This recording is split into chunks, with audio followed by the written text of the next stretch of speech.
see now is an apparent merging of the two targets. Here is the same shot slowed down. These are obviously not typical flight characteristics of NATO or any other conventional aircraft. The MiG lost visual contact with this object or objects, and there has never been classified by the USSR's Ministry of Defense just before Boris Yeltsin took power. What we are looking at is a view from the cockpit camera of a MiG-23 Flogger, scrambled to intercept two unknown targets. What we see now is an apparent merging of the two targets. Here is the same shot slowed down.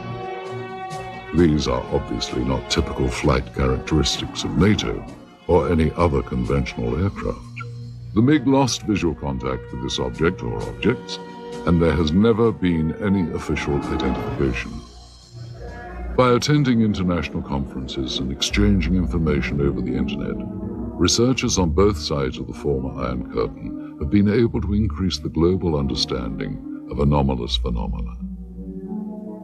Richard Haynes has been to Russia many times and has worked with many of that country's researchers.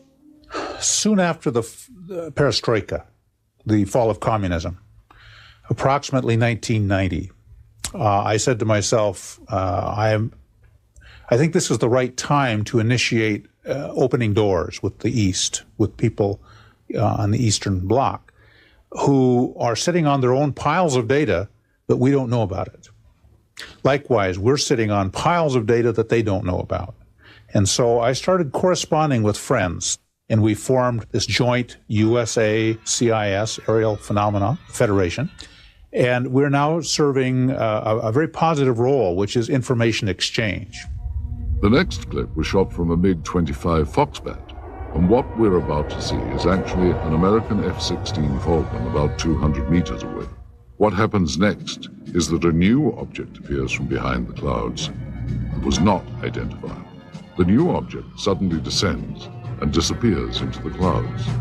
Once again, here is the American plane at the same altitude as the MiG. And now here is the object as it appears behind the F-16.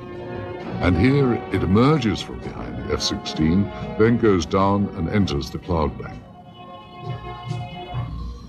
As with all accounts or potential evidence of UFO encounters, researchers attempt to authenticate and verify related facts as much as possible. In general, the more spectacular the report, the more important the verification. I was intelligence officer for the Soviet military for over 30 years.